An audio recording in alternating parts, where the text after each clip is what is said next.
Good morning. Nice of you guys to drop by. What a piece of junk. What are you talking about? Don't be too proud of this technological terror you've constructed. Look, don't worry. Everything's gonna be fine. Trust me. I don't know what all this trouble is about, but I'm sure it must be your fault. Don't get technical with me. This bickering is pointless. Don't everybody thank me at once. I don't know where you get your delusions, laser brain. I'm glad you're here to tell us these things. How could you even say that? I got a bad feeling about this. Well, come on. Everything's perfectly all right now. We're fine. We're all fine here now. Thank you. How are you? Would you get going, you pirate? Get in there, you big furry-o! I don't care what you smell! I'm getting too old for this sort of thing. If what you've told me is true, you will have gained my trust. I like the sound of that. Get a shuttle ready. I don't know. Fly casual. Shuttle Tydirium, what is your cargo and destination? Transmission commencing.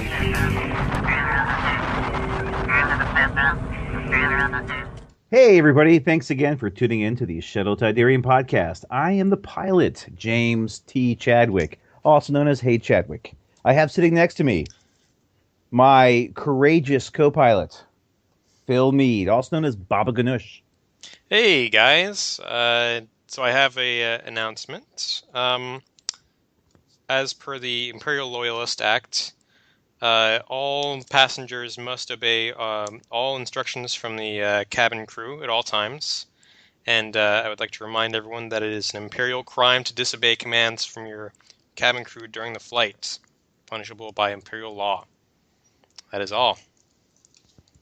Excellent. We have our cabin crew protocol droid, J-Bot. Do you have any instructions for our passengers? Yeah, just remember that by Imperial law, the penalty for any infraction is, of course, death. Which may be summary execution by airlock spacing. Yes. Oh, spacing. Laser blaster. My blaster has 6 settings. And they're all kill. And just to let you know, we've just received a broadcast from the Homeland Security, and there is supposed to be a rebel plot involving pants. So to prevent any problems, everybody now listening must take off their pants for the rest of the flight. Excellent. So I want to say thanks to a shout out from Minox Squadron from California. Podcast is normally geared to tournaments and pretty heavy duty tournament. Rah. They did an episode based on the Fly Casual that was inspired by the Shuttle Tydirium podcast, and they gave us a shout out. And it's actually a pretty good episode. Talked about all sorts of different optional ways to play. Some that we haven't even talked about. So, in fact, yeah, I did. So you listened to it, Phil? Yeah, I listened to it yesterday, I think. They talk about several different ways you can play. I think they talked quite a bit about Hunger Games and just all sorts of different ways. Reminded me of our own episodes, frankly. Yes. So I did send them a stern warning on the FFG forums. I let them know that we had dispatched an Ewok death squad because they had been moving in on our turf. So our Ewok death squad should be taking care of them shortly. That should be the last we hear of Minox Squadron. Right. And that's if J-Bot hasn't gotten to the Death Squad before. It might be a different version of Death Squad. No. The Ewok Death Squad, those are highly trained individuals that have somehow survived through all of these flights. If they've survived me, they can survive anything Minox Squadron could possibly throw at them. All right, and I know I downloaded it on an old iPod for you, J-Bot, but I think I saw Gunk Droid steal it. So you'll have to try to give it a listen next time. I'll have to somehow squeeze it in between all of my murderous podcasts and my true crime podcasts and Blasters Are You and all those good podcasts. You have a cooking podcast too, right? Yes, that's just on the ground floor, though. I'm still looking for that chef's hat that's just right. Excellent. Well, I do have a captain's question that's actually been inspired by them because they talked about the Hunger Games, which I think was started or at the Nova Open. I know Nova Squadron Radio podcast is involved in the Nova Open, but I don't know how much is actually done by them. But let's just say a lot. Let's just assume. But it's an idea where you have different points levels where basically, you can have different tiers where you can submit a ship. Everybody picks a ship and puts it into the pot, and then it's randomized, and you actually can draw out a ship. What you put in might screw the other guy over, or it might be something you get that you have to fly. So you have to randomly pick a ship, and then there's the cornucopia in the middle. If you've ever seen the Hunger Games movie or book, and there's these random upgrades. You also pick one upgrade. That it doesn't matter if your ship can actually take that upgrade or not. You can use that upgrade. And if it's something like ordnance, you get unlimited shots. So like they had an example of a Hawk that got advanced proton torpedoes and won the mission because nobody wanted to shoot at it because they would just finish it up later. But that proton torpedo, range 1 advanced proton torpedo really crushed everybody. So my question is based on a Hunger Games type scenario. What one ship would you put in and what one upgrade would you put in? So, Phil, I'm going to go to you first. Okay. So let's see. One ship that I think might be interesting to throw in there would be the G1A Starfighter. Ah, the Mist Hunter. Yeah. So I assume we would be going with the generic versions of the ships here. So, true. Yes. I think that would be a Ruthless Freelancer. So that's a PS3 G1A Starfighter, normally 23 points. So yeah, I think that that's something we almost never see on the tables, and could be interesting. Yeah. And then for an upgrade card to throw in there, I think that one card that we never really see, but could actually be quite good on different ships, is Flight Instructor. So Flight Instructor is a 4-point upgrade that I think came with the shuttle. And the text is, when defending, you may reroll one of your eyeball results. If the attacker's pilot skill is 2 or lower, you may reroll one of your blank results instead. Yeah, actually, that would be a really good one. I like that a lot. That could be, Yeah. Could be nice. Yeah, actually, I like that a lot. That's pretty cool. Cool. So if you get that on like a ship with 3 agility, that could be very nice. You'll always be re-rolling something.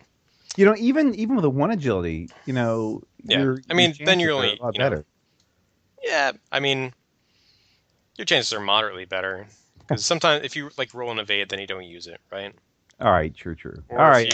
If you have a focus token, then you're not going to re-roll your focus result, probably. But, All right. Yeah, well, that's a really good pick. I really like that a lot. That's pretty interesting. Okay. So, J-Bot. Well, that sounds like very well thought out. I don't know that mine's anywhere close to well thought out. I was actually thinking about this, and I say there's going to be completely random, has nothing to do with any type of skill. In other words, befitting my normal choices.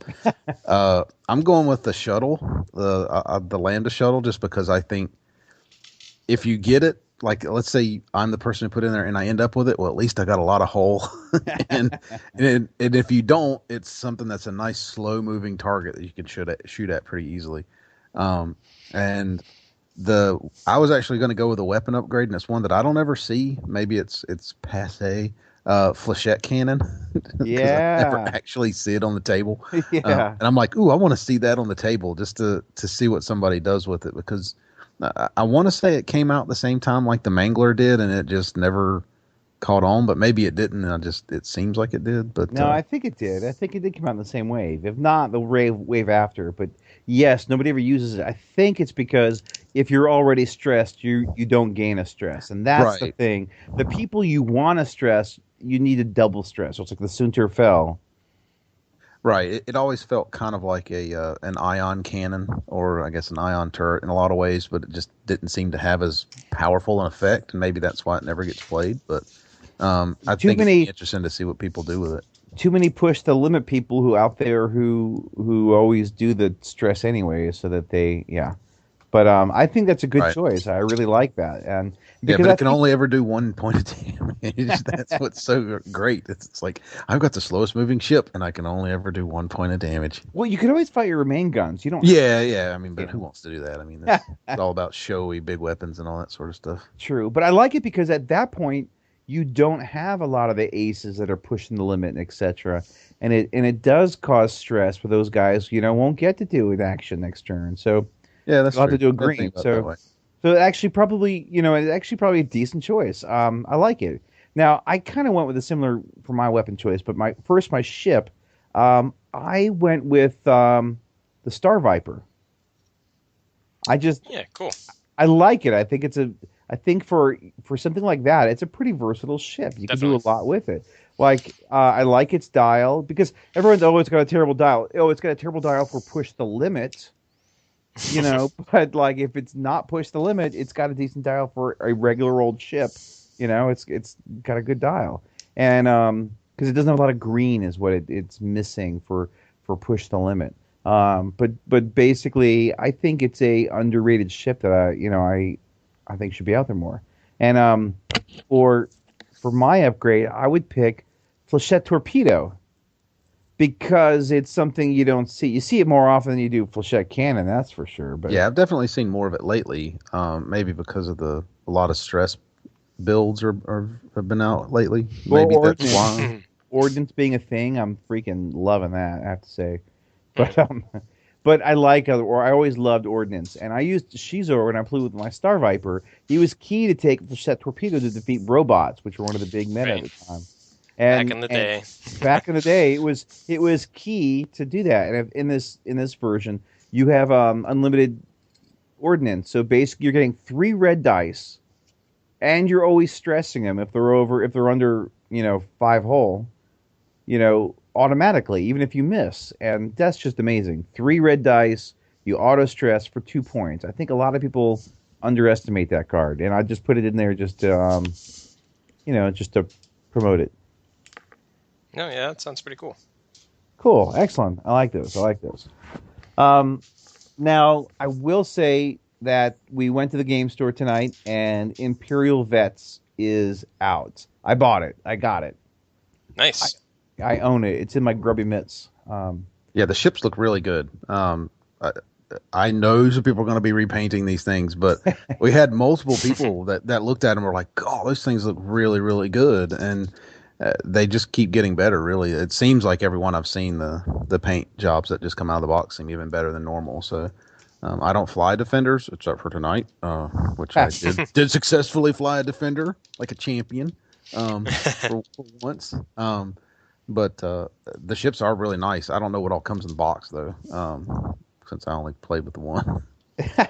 Right. Well, so just to kind of touch on it briefly. So we played the mission that was in it, which I was really excited to play because I'll just tell you the theme because I want to go over this in detail. I think it's really cool. But the rebels attack an Imperial base. Before, I should say, they're preparing to attack. So they first set up these broadcast communication satellites, which send their propaganda and communications around, all sneaky like. The Imperials know they're out in this asteroid field near the base, and they put out some dampeners, which kind of block it. And then the rebels attack. Some rebels a commander raid gets in, and somebody steals a TIE Defender. And they rush out, cool. And they fly out in a TIE Defender and meet up with some of the rebel buddies. The commando attack is not going as well as they want. So they want to call reinforcements. But the Imperial dampeners are blocking the rebel signal. So you're in an asteroid field, and there are 2 Imperial dampeners, and there are 2 rebel broadcasters on on the asteroid. So 4 of the 6 asteroids have something out there. The rebels are trying to blow up the Imperial dampener so they can get a signal out and call for reinforcements. And then the Imperials are trying to blast the rebel broadcast beacon so that no reinforcements come and they can round up and defeat the scum. And it's kind of like a 100-point list, but basically the rebels get a generic TIE Defender with a 1-point EPT that's thrown in for free and the X7 title. And no other upgrades allowed on it, and then 60 points. So it's kind of maybe just under 100, but that's what they get. And the Imperials get a generic Gamma Vet TIE Bomber with a 1-point EPT of your choice. And it's funny because they give them 2 bomb upgrades, but the TIE Bomber only has 1 bomb slot. But it's 2 different bomb upgrades. So it's kind of funny. And then 60 points, and you can only take 2 to 3 ships, not 4, because I originally picked, I'll take 4 TIE fighters. Like, oh crap, I can't do that. I have to have 3 ships most. So, and then there's this weird bomb slinging mechanism we'll go into later with more detail. But it was a lot of fun. I really liked it a lot. I really want to play it more. But J-Bot, you want to talk about it? Well, I mean, there's really only one thing to say here, and that's that apparently I need to be playing the Imperials instead of Republic because I actually did really well in that one. It's a little hairy. I won't go into all the crazy details. A little hairy there the first couple turns. But after that, I was able to be successful and win a game for like the first time in like 3 months or something. So, but yeah, Jim's right. It is a very interesting mission. I can't wait till we can really discuss it in further detail when everybody's had a chance to play it. And, right. We'll definitely have to do an episode about it. Yeah, absolutely. I think if one turn I'd done a 3 bank and gone for the objective, he couldn't stop me. But instead, I wanted to drop some bombs. And so I think that was one of my downfalls. And I made another bad decision at another point. I could have blocked him, but I didn't. I tried to go forward, use bombs to block him, and I got bumped. But yeah. I went a little bomb happy. Yeah, he got a little obsessed with all the bombs he had on that ship. So yeah, I was like, oh, there's lots of bombs. Let's use those. Try, yeah. Yeah, and me just straight. You know how I am, professional, straight to the point. That's my mission. Go right after it, take care of business, and go home. But nope, he's the crazy person with all his bombs. Yeah, Mad Bomber lost. Okay, Una Bomber. All right. So that was just kind of what we did tonight, and people were buying it. Not everybody, because some are like, oh, I only play Rebels. But a lot of people were buying it. And they also had the colored bases out. So a lot of people were buying the colored bases. Ooh, I got purple. Oh, I got gold. Yeah, they did have a fair number of those when we first walked in. But when we walked out, they were a fair number of them gone. So I thought they were a little pricey. I know this isn't that sort of thing for a podcast, but the only question I have, and I didn't think to ask anyone there, is there seems to be an issue between like the latest stuff and the old stuff where the pegs don't kind of match together. I don't know if you guys have run into that up there in New York, but like the old pegs are looser, or is it tighter? I can't remember. Basically, they don't feel like they're exactly the same size. The ships fall out of the new pegs, or they don't match well, so they don't. Yeah, so I'm wondering if how these new colored ones work, if they work well or don't work well, or that sort of thing. So. Maybe somebody can let us know, because I don't want to invest a whole bunch of money in them if they're just going to be real loose on the ships again. Yeah. But I definitely like all the colors. They're really cool. I have to say that I don't play the same ship often enough. I like to keep my ships on their bases if I can. So I have a lot of my ships already on bases out there, and I just kind of grab whatever crap I want to.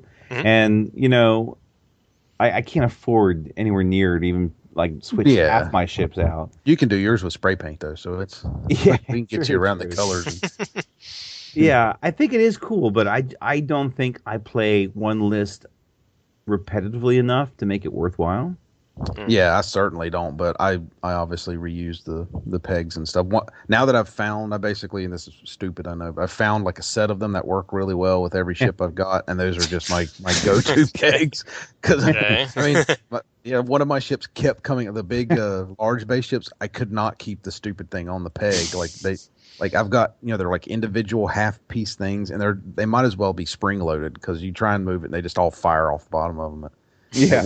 At one point, Jim's laughing because I don't think I had anything on the base. Not the card, not the pegs, not the ship. It was literally just the base because everything come flying off of it. And I said, I can't play this ship. It's just every piece of this thing, including the little card with the firing arc, came flying off of it. Trying to move a dash, and it was like everything just fell.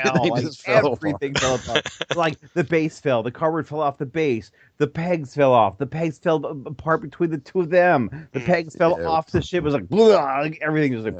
It was quite unprofessional of me, but it was really just a stall tactic. So. Well, it worked, so you won. What was that again? You won. Yes. J-Bot won. J-Bot defeated me. I lost. I am a loser. Yes. J-Bot is the best. What everybody needs to get from this is that Jim needs to go back to school, because if he got beat by me, might be time to hang up the captain stripes. We got a title for this episode. J-Bot wins. All right. I do have one segment I want to go into, and it goes back to the being cheap aspect. Captain's Crafting Corner. So I'm a affordable gamer, and I've played lots of games through the years. I'm married with wife and kids, and I don't get money, so I have to fight and claw and scrape and save for any little cent I get to spend even on my hobby on. So I'm always looking for cheap ways. And I've played Warhammer and World War II games, and I've built my own train and various crazy things. And I have found a few tricks out there to try to help make affordable gaming. And there is someone out there, Sir Willis, who makes tuck boxes. We'll include a link in the show notes, but Sir Willis tuck boxes, or even just you Google X-Wing tuck box. There's a guy for free who makes PDFs of what a tuck box is, or a hanger box is. It's a printable design that you fold up and glue, and you can actually put one ship, its dial, and its cardboard things in that particular box for that ship and store it all in this very small compartment. So I have seen pictures of people with one or two core box sets with 30 ships of different sizes in tuck boxes that fit into those two core sets. You can stack them and etc. They really make a very tight compartmentalized, small little section that you can stow these ships away safely, because you can make them out of whatever you want. He always says print them on cardstock, but you can do anything you want to try to make it, secure. And they're all white. They all have graphics and letters and technical specs and little diagrams that point to all different things on them. And they're really cool looking. And you can actually, do these for all your ships. So even myself, I've got well over 50 ships. I have a hard time. I've managed to get everything that fit into 2 boxes or 2 bags. And one of them included a Plano tray I've got Plano trays that are deep enough to fit the Epic ship. So all my Epic fit into these Plano trays. I've got one more, and I was able to fit all my large base ships, a lot of them in tuck boxes, actually fit into this one large Plano tray. And it really helped me take things like the Ghost, because I've seen people put the Ghost in the top of one of those Plano trays, and it rattles around. Yeah. And I just cringe. I know they're pre-painted in plastic, etc., but I just still cringe. And putting it in the tuck box, then put it in the top of your Plano, so much better. And all these other little things, you can fit so many little tuck boxes away. I print them off at work. I take these. There's a lot of filing cabinets that are never used, and there's these green folders with metal rims that fit into the filing cabinets. There's piles of those everywhere. I snag those, I print out regular sheet of paper, and I glue it onto these green folders that are kind of like cardstock, and I cut them out, and then I glue those, and using paper clips and those little binder clips, and slowly do one piece at a time and glue these up. And I use a lot of these tuck boxes, and they're very handy. They're very nice to use. I've even seen they have tuck boxes for upgrade cards, so you can actually print out boxes to fit your upgrade cards in. So, and it's got it categorized. You've even got like little bookmarks that go higher than the cards that tell you, oh, this is, torpedoes or EPTs or systems. And even within EPTs, you can categorize with these chapters like 0-point EPTs, 1-point EPTs, 2-point EPTs. And they've got different sizes. Do you want a small, medium, large? You can actually print out these different tuck boxes to put your upgrade cards in. Sounds pretty good. Finding a good way to organize my upgrade cards is probably the biggest problem that I have, because I have them in those little baggies that a lot of the FFG ship stuff comes in. Yeah. So, and I have those inside a Plano tray, and I have them separated by upgrade type. But it's it's tough to find the right category of upgrade sometimes because they all look the same. They don't really fit great. I am a parent, and I have at least one kid who's done rainbow looms, which are these little rubber bands, and kids can kind of like crochet them together to make neck bracelets and things. Mm-hmm. And they're very popular and are all over the place a lot. Every now and then they come in waves, but those things are perfect size rubber bands for upgrade cards. So if you happen to know a small child who does like use Rainbow Loom, you can snag a few of those for upgrade cards. They're good sizes. But keep an eye out for that. Yeah. You can probably find most of that stuff at like your dollar store, the little rubber band things, just offhand. But yeah, it's the little tuck box things are very neat. It does kind of hinge in on the storage issues I've mentioned in previous episodes. Yeah. But yeah, they can be a bit of a pain. I was using a card sleeve. Actually, before they came out with the mini card sleeves, I actually had bought like just a regular standard Magic the Gathering or whatever it was card notebook thingy. And you can fit 2 mini cards for every one slot, which works, but they're not very secure. So it was great for kind of perusing them and looking at a whole bunch of them in one shot. But it's a pain to kind of put them all back together and sort everything back out. So the tuck boxes definitely sound like a neat idea, but they sound like a lot of work too. And I'm a little bit lazy.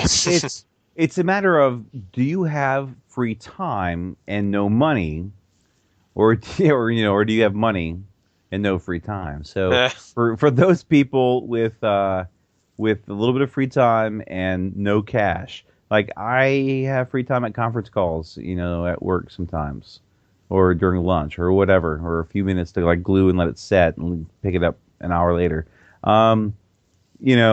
There are options for people with money. And I really think we should do an episode on storage for things. There's so many things to talk about, so many options.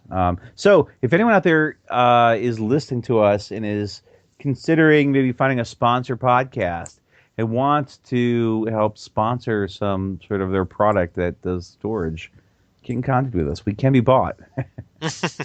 Yes, easily. Very much bought. Right. I love Product X. I always use Product X. You should too. Want to be Product X? Yeah. Us. So, all right. So that's the Captain's Craft Corner. And if anyone is curious or wants to go more detail or wants to see pictures, anything like that, we do have our Facebook page. So Shuttle Tydirium Facebook page. And we're theshuttletydirium@gmail.com. And I post a thread every Tuesday on FFG forums and at Board Game Geeks. So there's a lot of ways to contact us. If you want more pictures or details or information, I will be more than happy to let you know.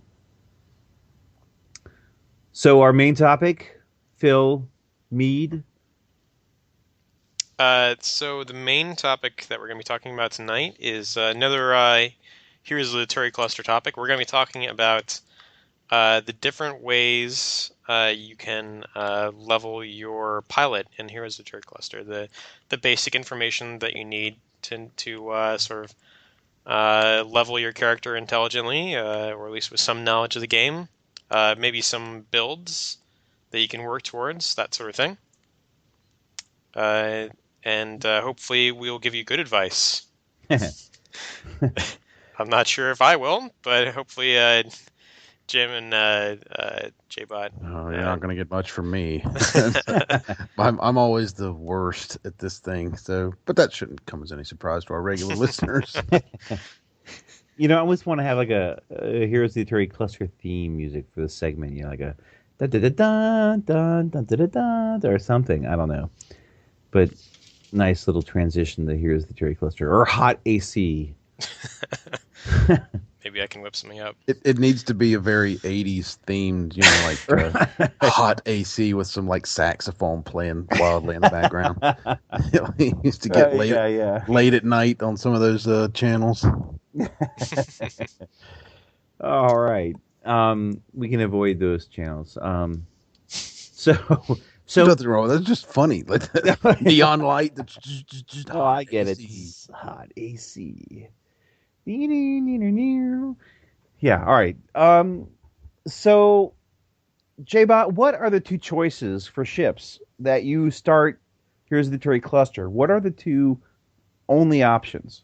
Well, basically, you get an X-Wing or a Y-Wing. It's comes down pretty much to that. You start with the same pilot skill, so it really is ship choice at that point. Do you want to be kind of tanky with a lot of hit points and a little slower? Or do you want to be fast and zippy and do a little bit more damage, but not as survivable to start with? And now, is it a T-70 X-Wing or a T-65 X-Wing? I don't know, the old one. How about that? Yeah, T-65. Yeah, T-65 X-Wing built in the so-and-so shipyards of the... No, it's the old one. I used to shoot womp rats that size back home, my T-16. But yeah, you get the two ships. There is a difference in kind of starting points to spend on things. I think it was 5 for the Y-Wing. Am I right? Or am I thinking backwards? Backwards. Backwards. Okay, 5 for the X, and was it 8 for the Y-Wing then? Yes. Yeah. So it is a little bit different. I guess the idea is that the Y-Wing stuff is more expensive if you're going to buy a turret for it. Or I guess the Y-Wing. The Y-Wing is more of a weapons platform, and you need upgrades to make it effective. While the X-Wing is more of a fighter unto itself. Right. You know, with the better maneuverability, better attack dice, better... Yeah, you generally need to put something on the Y-Wing to make it effective. You know, you're just not going to be... Oh, absolutely, yeah. Primary attack, trying to live off that.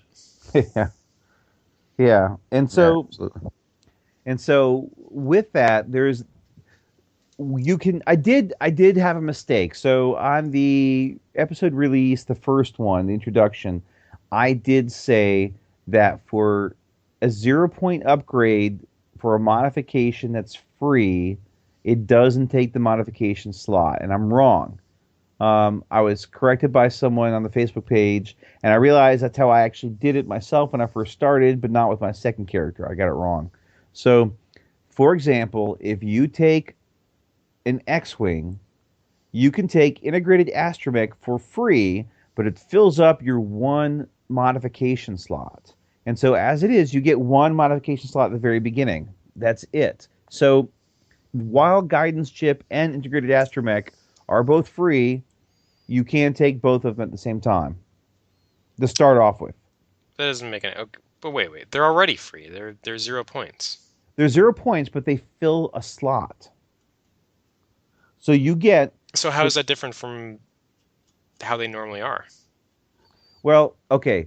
When you start off the game, you start off at Pilot Skill 2, and you get no Elite Pilot Talents, little medals, EPTs. You get one modification slot, and depending your regular ship slots. And that's it. Now, when you get to level Pilot Skill 3, you can get Elite Pilot Talents slot. But you get to PS4... you get a second modification slot. Now, it goes back and forth like that, where every odd-numbered PS, you get an EPT, and every even, you get a modification. So, if you can eventually get both the guidance chip and integrated astromech, but they take up slots. How sure are you about this? Because I'm looking at the rule now, and it says, okay, I'll quote the rule. So it says free upgrades. Upgrades that cost 0 or negative points, such as Charter Refit, A-Wing Test Pilot, BTLA-4, or Bomb Loadout, are already built into ship stat cards. They are not considered upgrades for eject rules or mission effects. So if they're built into the stat card, that... But none of those things. Those things talk about like the BTL title or being able to take bombs instead of torpedoes. But the key wording is upgrades that cost 0 or negative points, comma, such as... So not limited to those. Anything that's 0 points, according to this, anyway. So, by that logic, can you take an integrated astromech and guidance chips? I don't see why not. No, well, that's the thing, though. So, like with bomb loadout for a Y-Wing, so basically it's a torpedo slot, but it gives you a bomb slot. It still takes up that torpedo slot. Not according to this. It's built in the stat card. I think if you look at the stat card, it's an either or. Right. If you look at the stat card, it shows on the slot. Your bomb upgrade will take up a torpedo slot. Yes. Yeah. So so with guidance chip or integrated astromech, because otherwise, if you start off with a X-Wing, you can get both integrated astromech and guidance chip for free, and it not count as your modifications. I think that's exactly what happens. No, I disagree. I don't know. Because it's free and it's built into the title is built into it or the other, because if you look at it, like BTL blah blah blah is actually like a checkbox on your Y-Wing card. Yeah, they're built. Okay, so I think the problem here is that guidance chip came out after this. The rules were written. But an integrated astromech as well. It wouldn't be written into the stat card here. The question is, does that retroactively get built into the stat card because it's a 0 point upgrade? I did chat with the creator, and he said that he is updating the rules for things, and he will come out with a latest update. But I tend to think that those various upgrades have kind of a like, oh, you turn a torpedo into a bomb, or oh, you lock your turret into a forward firing position. But things like integrated astromech and guidance chip both give you just kind of powerful. It's a straight up boost. Yeah. And the other ones aren't. There's like a give and take, and they're built into the freaking card. And I think that you still have a modification slot to take, and you can have to choose which modification slot do you want. Like if you're flying a TIE bomber where you want to use ordnance, do you take, long range sensors, or do you take guidance chip? You've got to make that call, and I think that's how it is with HotAC. Mm-hmm. So you can't choose guidance chip because, like, I realized on the character I had my PS2 character, guidance chip, integrated astromech, and shield all upgrade. All on a PS2 guy straight off the bat, because I could still take my modification slot because it wasn't filled up by the other two. And I thought that's really stupid. Yeah, I think it's a question that is maybe not strictly addressed in this, because you could read it either way. I mean, if it says, it does say upgrades that are 0 points are built into the stat card, but obviously interpreting that to say that you have integrated astromech and guidance chip in the stat card is a little tricky, because those didn't exist when they were written, so they're not like printed on the stat card. But it is. There's a slot. But they are upgrades. There is a modification slot on the stat card. Yeah, I know that. One free. Then you get a second one at PS4. Yeah, right. But I think the 0 point fixes. upgrades, the way I've always looked at them, is they're not upgrades; they're fixes. That was the reason they came out at 0 points. Yeah. It's like the integrated astromech is a fix for the X-wings. The guidance chip is a fix for ordnance. To me, it sort of makes sense that if FFG considers these to just be fixes for some aspect of the game that has a problem, it sort of makes sense that you could just throw as many of them on there as you want. And if you take something that's like the BTL, it's forcing you one way or another in the way you play your game. And that's not so much a fix as it is you making the choice to switch one way or another. It's to me, that's not a modification that's built into the card, but anything that's 0 to me feels like a fix. It was put there to fix what is supposedly broken. But somewhere else. If you totally take it at that face value, with the X-Wing, you can't take both guidance chip and integrated astromech in a normal game, and you have to make the choice. Do you want to modify your ordnance, or do you want to modify, get the extra hull point? Right, and that's why I look at it like it. When I was making mine, not following those, it was I get a 0 point upgrade for free that doesn't fill a mod slot, but I have to choose. So, but maybe why? that came. Maybe that why came do you from. Have to choose? But that came from just my normal mentality of playing the game. I only get one modification, and these are 0 point to fix things, but I'm only allowed one. And that was just my kind of thinking in kind of the old school standard rules of the game, not really the HotAC version. It definitely needs some clarification on how they would like it to be played. Everybody can play it differently, however they feel like their game likes it the most. I think we would need clarification, but I think this is actually one time where it's not included because the rules weren't written when they came out, but rules as written and rules as intended both match. And that basically, I feel that for a modification slot, your card is adjusted by having one free modification. One modification, not all the 0 free ones, and then you can add in another. Yeah, I don't agree that that's how it's written, but I say perhaps how it's intended. I say that's how it's written because it says it's adjusted by your card, and your card has one slot. But those didn't exist before the cards did. The cards came out before integrated. But it's as written though, it still says one slot. You've got one modification slot, and I still think that's how. I see that, but then if you still say, but every ship has a 0 or has one. How is modification that a 0 point upgrade that's built into your stat card though? It's got the it's not an upgrade. It's a slot where you can write it down. But every ship has a modification slot that's not built into it to cover 0 point upgrades. It's the standard. Every ship has one. You can use that slot for a 0 point upgrade. Well, but you can do that anyway. Then why would you? Why would exactly. you write that in as a rule? Why would we even mention it? Because it more is in references to the other aspects. Because I don't think it really matters for the 0 point upgrades. I think you can still only take one upgrade, one modification for that particular slot. But other things like the title and stuff are weird, and they had to create the entries on the particular card for that. But I think that you still only get one modification at PS2, and you need to wait until PS4 to get the second modification. I think really the bottom line is that the 0 point modification upgrades did not exist at the time.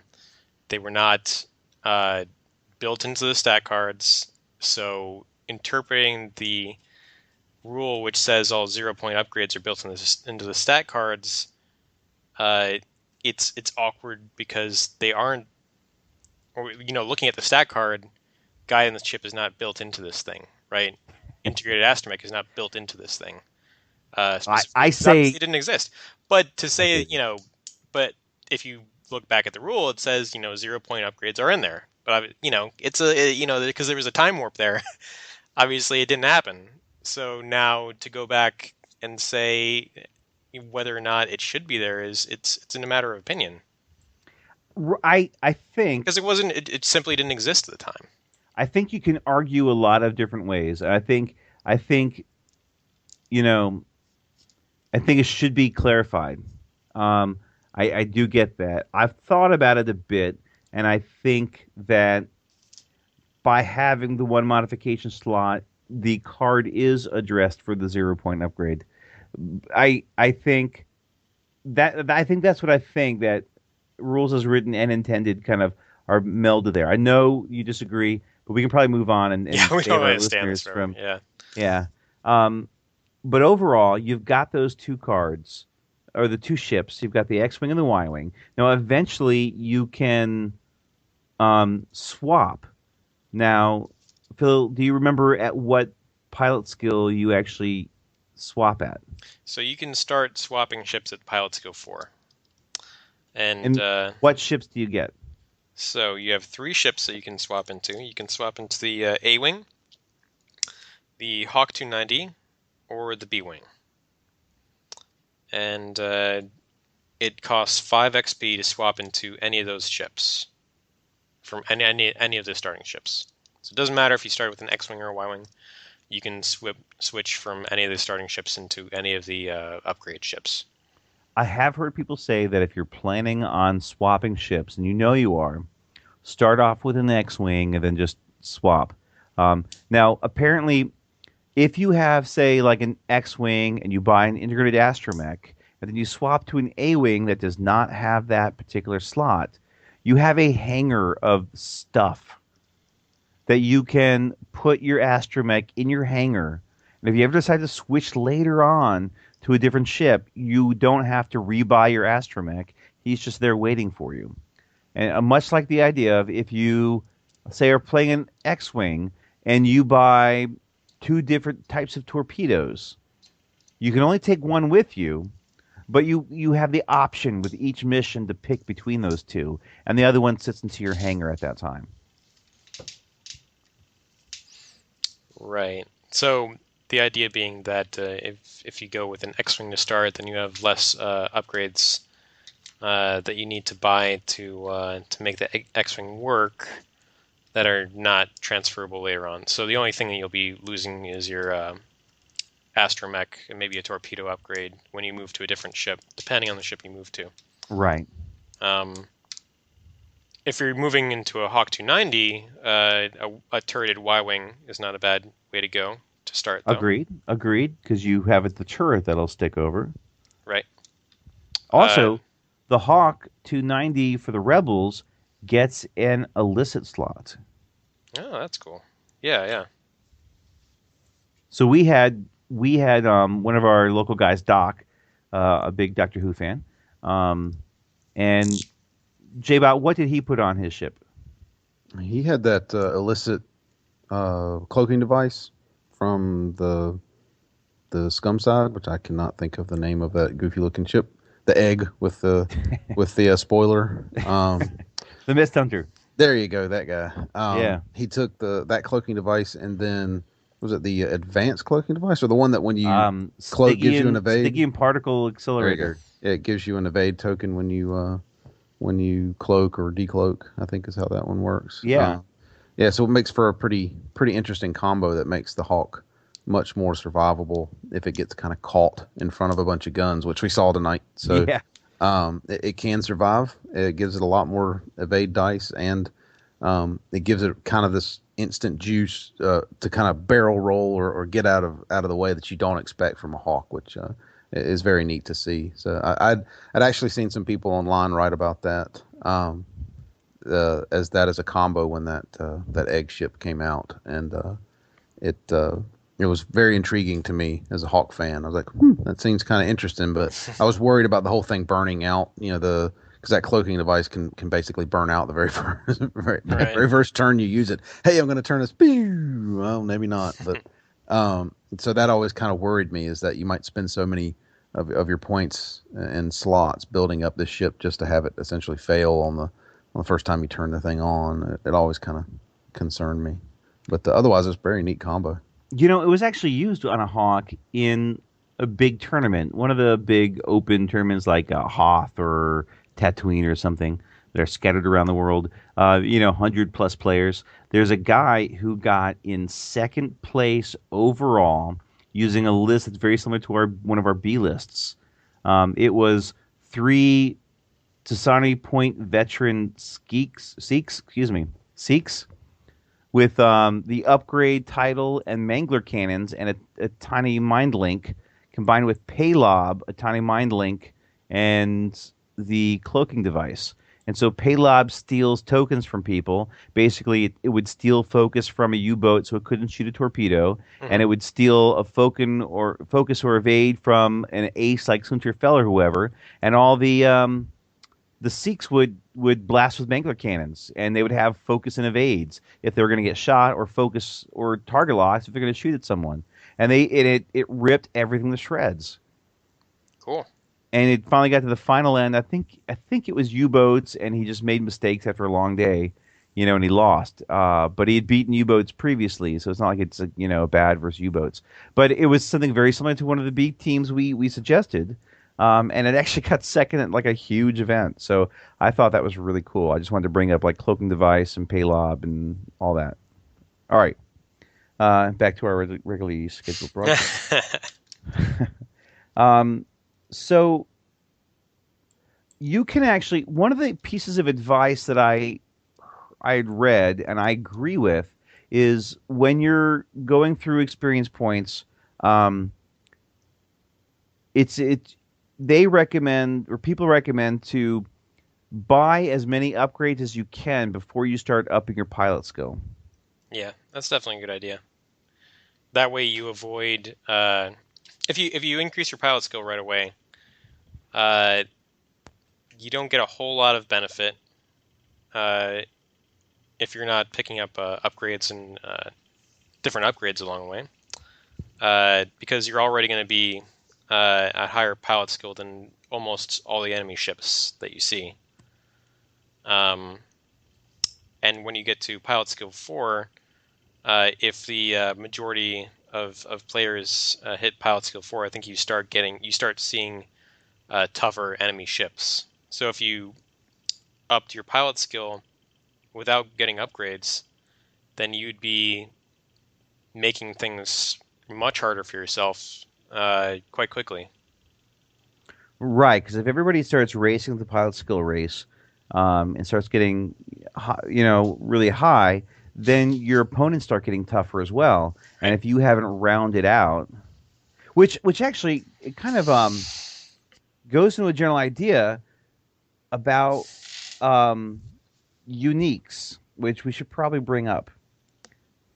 So the rules as written, though they have options, is that you can only get, every unique is available once. So R2-D2, the astromech, that gives a shield regen for a green maneuver, can only be taken by one pilot ever in your campaign. And that, if you try to, so then if you play that way, what you sometimes find is a race for people to try to grab the best, uniques out there.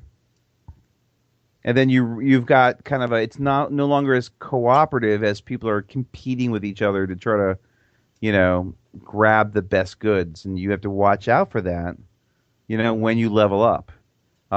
They have the options to either just let you play with, that you can play unlimited, so everybody can take, say, an R2-D2. Because the idea is that maybe, he's just an archetype. He's not really that special, and just kind of you pay extra, and he's an astromech that does the same thing. Right. And I know the way J-Bot and I play, we don't know who we're going to play with every week. We got a pretty decent store size going, and people have come and gone with here's Aturi Cluster, and some people play on different days. And, you don't know who you're going to play with. So if that one guy gets R2-D2 and then he never shows up again. It doesn't make sense if you're not going to we're a little bit more open with it on ours. Just, there's a whole bunch of R2-D2 A, B, Cs that are out there. Right. Yeah, I think it definitely makes sense for you guys. If you're not going to be playing with the same people every week, then it just becomes a big pain to prevent other people from getting those uniques. Right. And I think it's something you can stick to if you've got a closed group and it's pretty fun. But if you find that it's actually just starting to take away from the enjoyment of the game and start to like destroy the cooperative atmosphere, just break that rule. Take that optional rule of unlimited, because it's about having fun. Yeah, and it's not a rule that usually will break the game, unless like everybody's getting R2D2. Yeah. It hasn't been a problem for me and Jake because we fly Y-wings, so R2D2 is not really very good on a Y-wing because the only green maneuvers are 1 and 2 straight. So if you bring R2D2, you're going to be flying really predictably, and it's a good way to get shot down as a Y-wing, is to take those maneuvers. And even with an X-wing, I find that there are times people who get hit and they want to do that green maneuver, but they're the one getting shot at. They're like the massive TIE fighters is angled in on them. And if they can do a green maneuver, there's a good chance they're still going to get blasted. And I actually went with R5P9, which is the focus guy, because with the idea of people can give you other actions or pass focus with a hawk or something, I went with the idea that, because I've been in a Y-wing trying to escape when a squad of TIE fighters is on my tail, and it could be kind of hard when a Y-wing and something's to get away. So I went with the guy who can take the focus and keep it and regenerate his shields that way. Right, RFP9. Yeah, just to be a little bit different, and just I've seen R2D2 kind of backfire. Yeah, I don't think we have that many people running R2 in our group. I have an R2 mech, but I don't have R2D2 on my X-wing. More just because I'm crazy and fly weird ships anyway. But I think part of all this in that initial kind of setup and choice of things is kind of planning. You want to look to see, what do you want to do? Are you wanting to jump to a new ship? Because you don't have to. You can stay in your X or Y and just run that one ship all the way up to the highest level. And we have some people who are doing that, who just said, you know what, I like this ship, I'm not going to change. But they've planned ahead. They know, like, they're not spending points on things that are just going to be thrown away when they move to a new ship. They are just buying. Yeah. I know for me personally, I'm my main character, I'm sticking to the Y-wing, and I've already got kind of lightly penciled in what I want to get as I go from one level to the next. Right. And having that as a goal is, to me, is part of kind of the fun of it, is planning your character out. And at any given stage, I know mine specifically looks incredibly crazy, and I get a lot of, what the heck are you thinking? What are you crazy with that sort of build? But if it gets all the way down, if I'm actually able to get it to the highest levels, it'll be a pretty devastating combination of skills and modifications. But at the lowest levels, it does look very kind of haphazard and J-bot-esque, what are you thinking sort of choices. I think, and maybe somebody else can correct me, but I think I'm the only person in this game who's ever taken Biggs as a pilot skill. Mm-hmm. So everybody's like, Biggs? Why would you ever take Biggs? I want more guns. And it's saved our bacon more than people can realize. And by the time I get to whatever the cap level is, it's going to be a frightening build with all the other EPTs that are going to be stacked on top of Biggs that you can't normally do. And that kind of, in a sense, game-breaking choices that are out there further up the line, I think, is what kind of overwhelms people a little bit. And it's like, don't just think one step ahead. Don't say, I really, really, really want to have Luke's ability. Although you can't get that till deeper in. If he's like, I just really, really want this one pilot skill ability. Like, well, is that working into a theme? Are you getting that into a long-range plan for your guy? Or are you just buying on that last game I really, really got beat up a lot, I'm going to buy a shield upgrade or that sort of thing? Or are you planning for down the line with and just dealing with the hard times as you are right now, hoping for that glory day at the end of the tunnel with the craziest ship out there? And I think you make choices with, say, like the Y-wing, because I wanted a guy that was focused on ordnance, and guidance chip had just come out, and I have loved ordnance from when it quote sucked. and I've been flying with it. So I wanted a guy, and I picked 2 proton torpedoes as my 8 points. Like, that was it. That's what I started off with. I didn't even have an astromech, and I knew I was eventually going to get near Dancels. And it took me a bit. Actually, the first game I did so well, I was able to get a TLT straight off. So I had a TLT and 2 torpedoes. And I knew I was going to go for the near Dancels ability to kind of shoot 360. But then someone had mentioned targeting astromech, which is one of those that gets poo-pooed by the tournament gamers and etc. And it's like a 1-point astromech. If you do a red maneuver, you get a free target lock. And on the X-wing, you've got what, the K-turn. But on a Y-wing, you've actually got a number of red maneuvers and like the 4 straight. And there are times you need to get up and you want to shoot that torpedo at something.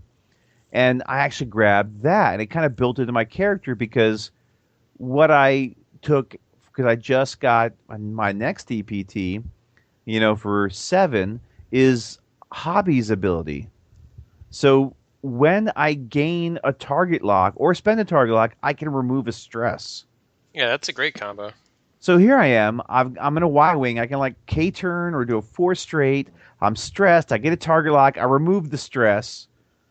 I'm free to do whatever I want to next turn, and I can fling torpedoes 360. So I can be like a near Dancels TIE defender, just K-turning back and forth all day long, shooting TLTs or torpedoes. And with extra munitions as a modification, I have now, 4 proton torpedoes with guidance chip and Predator. So I'm a beast. I'm just this. I can fling torpedoes and destroy things. It's pretty crazy. Yeah, that sounds like a pretty cool build. Yeah, and it kind of, I didn't even expect kind of some of that with the targeting astromech and the hobby bit, but it kind of grew into it, and it is really cool how it works. One ship I do think you need to plan is about the A-Wing. And yeah, that thing is so fragile. I mean, Yeah. it Right. does not take much to kill. So it's we've got one person I know of that's playing one kind of in our circle. And How have they built it? I think he's got some shield upgrade. I know he's got an assault missile. I don't know all the rest of his skills and abilities on it. I think I've only seen it a couple times and didn't really pay close attention to his pilot skills.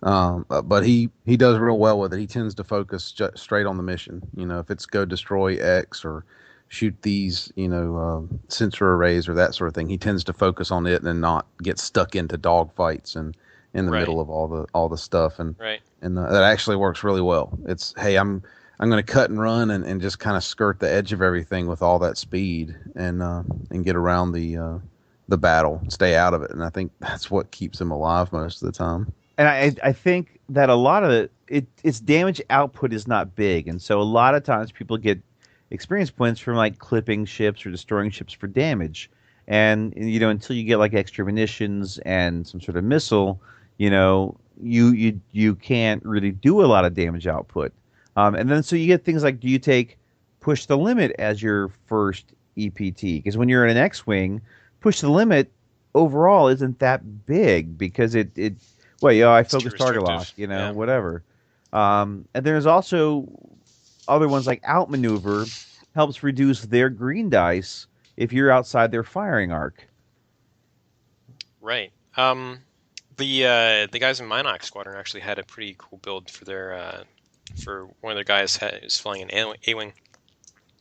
And the way they fly it is they primarily use the A-wing to draw as sort of like I think they described it as a rogue tank.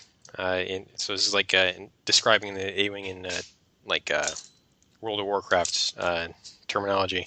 So the basic idea is that the A-wing leads the formation and sort of flies away from the rest of your ships, draws the AI ships towards it, and then goes evasive. Either, I think, probably tokening up and then turtling to try and tank damage, and then going, flying evasively, and just getting out of their arcs.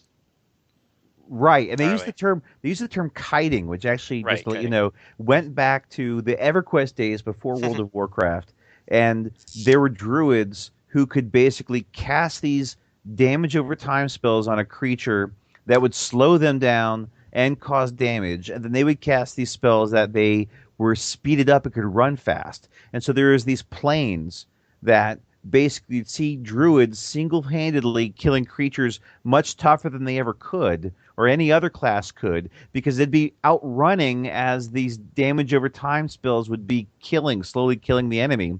And they're running with the things chasing them, kind of like a kite, is what people said it looks like. And so kiting them. So basically, the A-Wing goes out, gets the aggro, and then starts doing all these sharp turns and maneuvers and boosts, and stays out of their firing arc.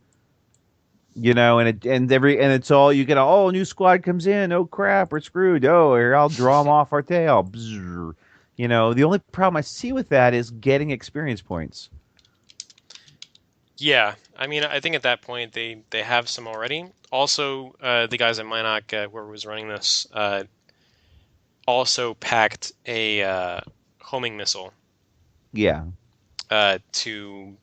And I think they had Crackshot also as one of their EPTs, so they could really nail a target, maybe one hit kill a target of their choice. So they probably were getting XP that way. Also, and being elite. That they could get quite a few XP that way. They probably also can use that A-Wing to accomplish a lot of mission objectives.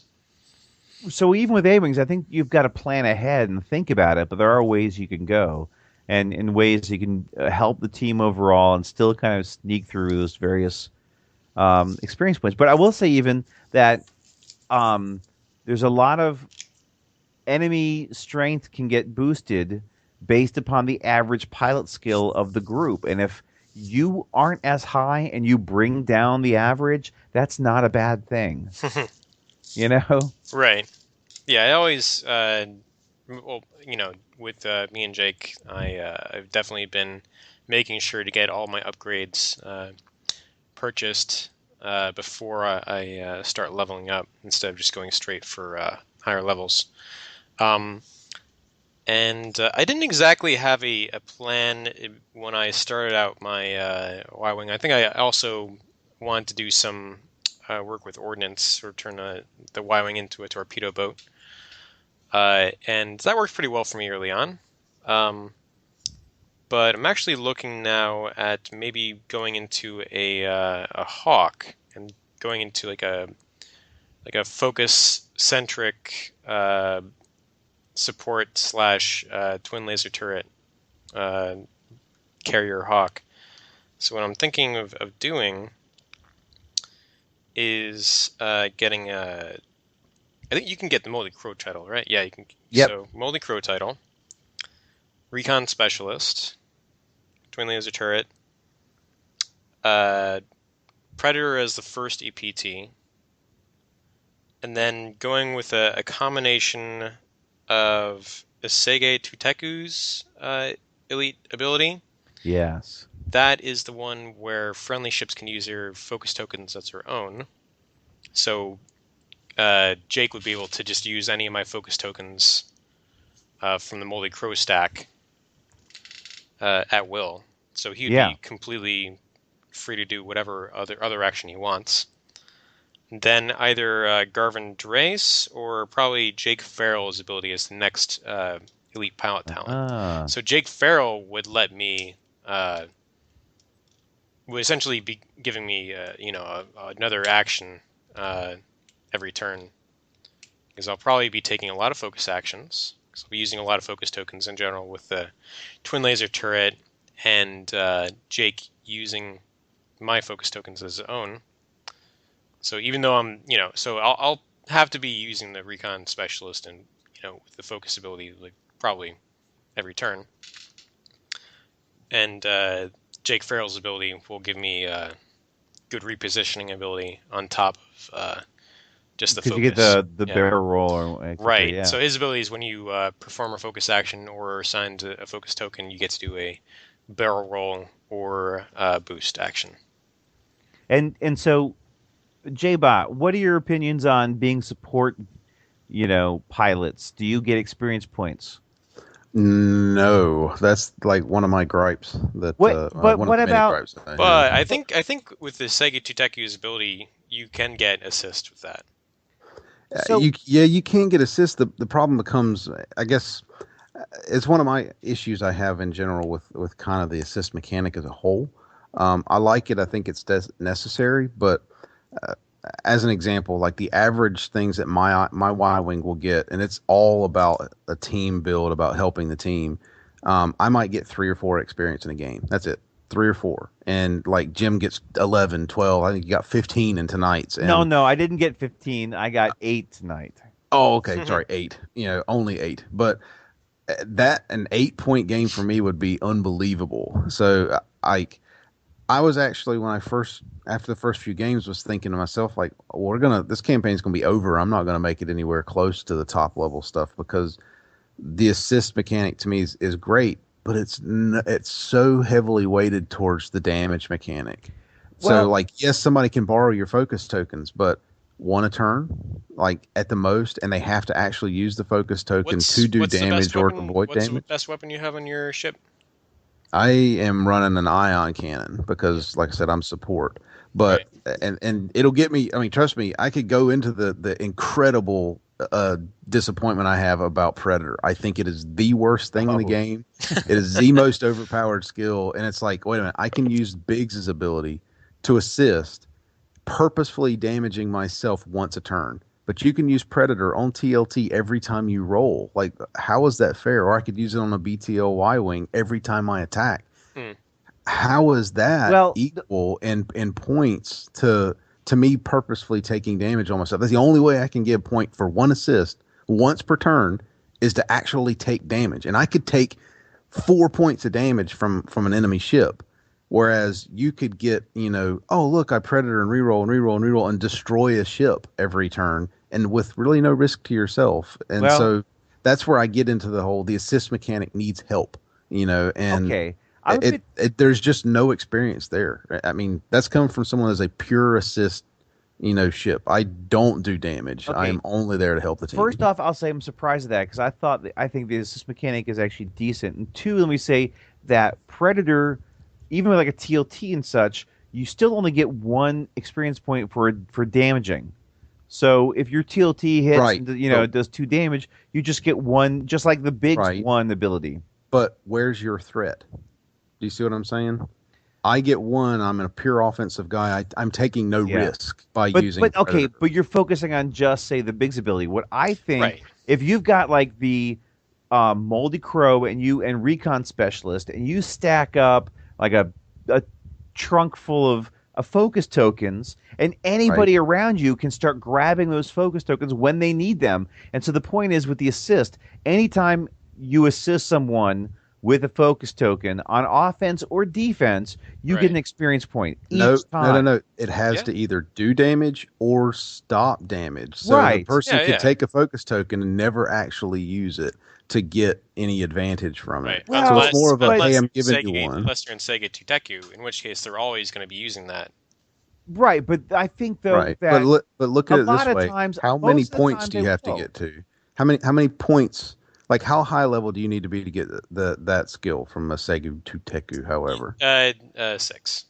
6. So you need to get to pilot skill 6. It's just 1 or above Biggs. I mean, right. So you have to get all the way to 6 in order to get a combination that actually makes the assist idea worthwhile. Whereas me gaining points from Predator is I start the game immediately getting these points. So if you build your ship as an assist-based ship from the beginning, you're not going to make it to 6. Trust me. I mean, I've played a dozen games with my Y-Wing, and I'm 4.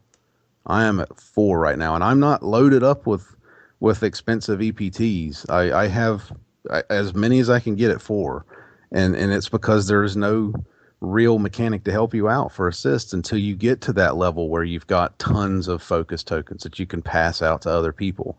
There's nothing there for anything else, is the way I see it. I think it can be done. I think it is all right. I think you have to kind of work the system to kind of get it, but I think it is doable. I think a lot of ways you kind of go without a plan and kind of wing it.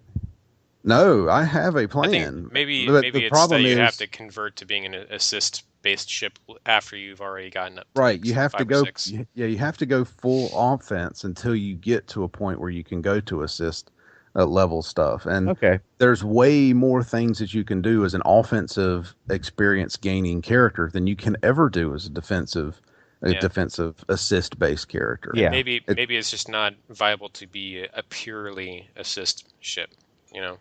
Right, and that I gripe on the Predator thing because we actually have people who refuse to play the game because of that mechanic. Like, it's just everybody's running a TLT and Predator, and just out of curiosity, how many people in this podcast right now are running TLT and Predator? That's right. 2 people out of the 3 are running TLT and Predator. I have 2 characters, and they both have Predator. One of them has a TLT. And I always fall back on this, and I've said it since the beginning of this podcast, is if everybody's using something, it's overpowered. Like, when Mangler cannons came out, everybody was using Mangler cannons. That told me they're overpowered. There's something wrong there. Well, that's the general with all of this stuff, is that if everybody's taking the same 2 or 3 cards, then there's something wrong there. There's a balance problem there. So let's explain why Predator is even a bit overpowered in HotAC, because most of the enemy you face are PS1 or 2. Right. So you're re-rolling 2 dice. It's not a problem with the card. It's a problem with everything's 1s and 2s.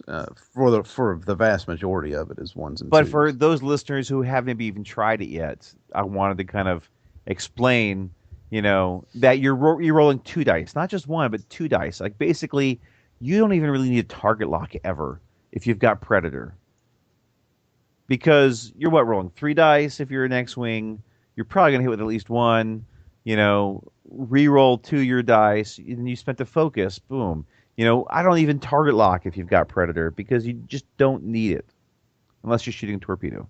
Yeah, you just throw a target lock on something in case you get the torpedo range, and then just focus the rest of the time because Predator's going to do everything else for you. And I guess that's where it bugs me, is I see where a simple card like that can be purchased at the beginning of the game gives you so much availability to get points from an offensive standpoint.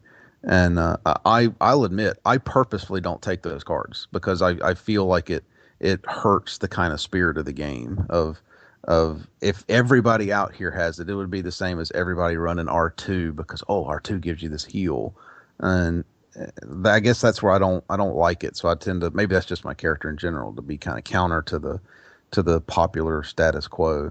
But it was funny though, because I actually got an EPT before the game, and I was debating whether to get Predator or not, because I was like, everybody always takes it. Maybe I should try something different. It'd be kind of neat, maybe I should.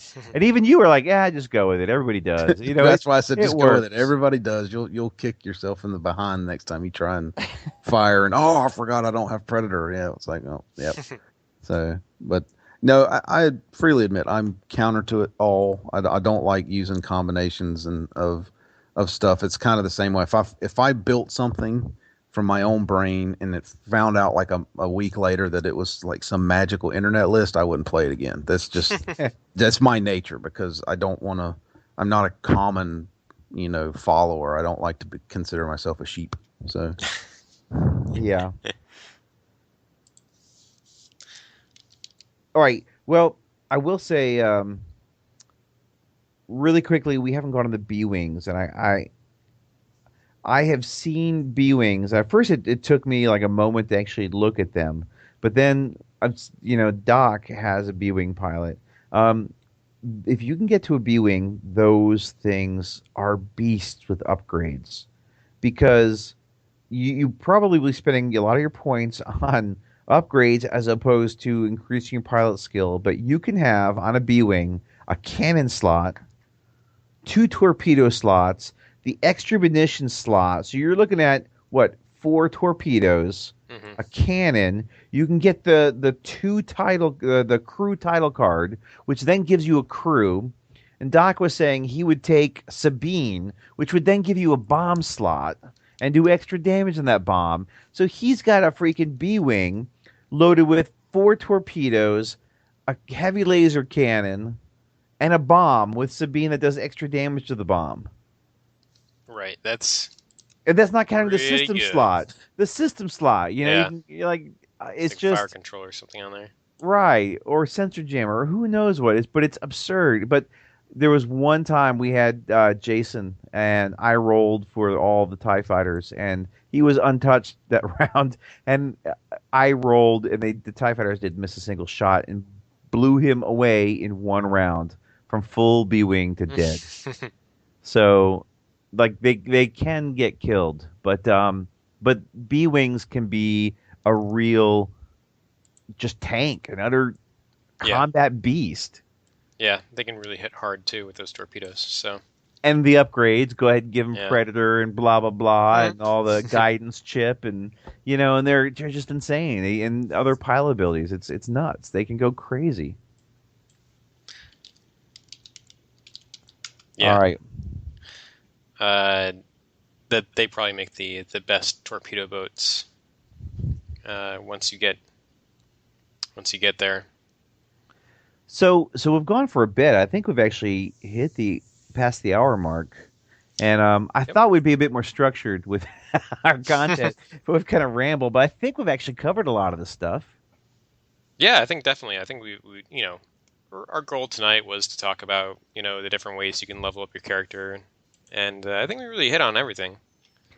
I will say that with no matter what your ship, if you're an X-wing or something, having the ability to do something like a boost or a barrel roll, whether it's through a engine upgrade or a BB-8 or a expert handling, I almost took expert handling as my option to avoid the bumpage that happens and to get into the right position, because positioning is actually really key with a lot of these scenarios to get into the right spot. To either get out of the arc of the giant cluster of TIE fighters bearing down, or to just make sure you don't bump so you can maybe, do that one key objective that you need to. Yeah, repositioning is really important in this. I can tell right now because flying a Y-wing with no repositioning ability, it gets really tough sometimes. Yeah, I'm actually looking forward. I'm actually looking forward to that card that was in. I can't remember the name of it, but it had all the ARC cards, but it was the one that gave you a barrel roll. At least we think it's going to give you a barrel roll. The thrusters, yeah. Yeah, I'm actually looking forward to that for possible use in this as well, because my Y-wing, I went with the engine upgrade, and the plan is to get auto thrusters down the line, and hopefully that barrel roll just to give it a lot of crazy maneuverability and that, along with all the crazy powers it's supposed to have, survivability. So there can be some things done, but it does take a long time to get down that line and plan ahead. That seems to be the only thing I can suggest is plan ahead. Yeah. And I think R7T1's a good astromech to take. The one where if you're in range 1 or 2 of an enemy, you can boost and get a target lock on that enemy. And you're often in there, at least one ship's firing arc at range 1 or 2, and it's good for a Y-wing. Yeah, definitely. In this game, you're in range 1 of stuff all the time. Right. It doesn't take long because it seems to favor clustering and getting on top of you, and then sticking there, which is, I guess, kind of how the ties should be. Yeah, and so I think there's a lot of different upgrades and such that really work well in here's Aturi Cluster, and I don't even think that a lot of people necessarily have thought about, like R721. I don't think a lot of people have actually used that combo, but Jake actually uses that. Yeah. Yeah, he flies R7T1 and ion cannon turret. Yeah. So he often, uses the R7T1 to boost past something and then shoot it from behind with ion turret and lock it down. So he kites it. Sort of. It's like a like a bullfighter move, like Olay, Yeah. I like it. Excellent.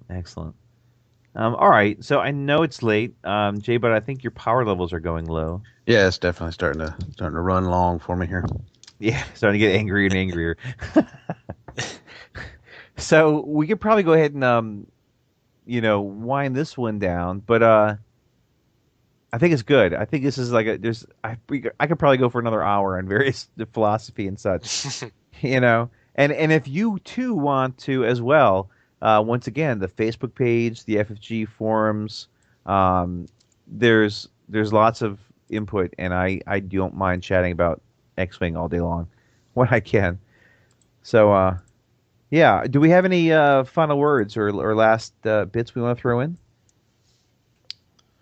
I think I'm good here. Yeah. Excellent. Yeah. Excellent. So hopefully Jake will be back next time we record. J-Bot, did you lock him in the closet? I did hear some pounding. I'm sure that's just a hammer on an engine or something. He's working on. He's doing some work, right? That's right. Absolutely. That's what J-Bot told me earlier.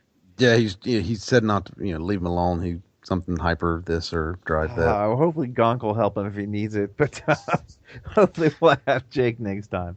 I miss him. So excellent. All right, everybody. Thanks again for listening to another hopefully exciting episode of the Tydirium Shuttle Podcast, the mothership of Casual X-Wing.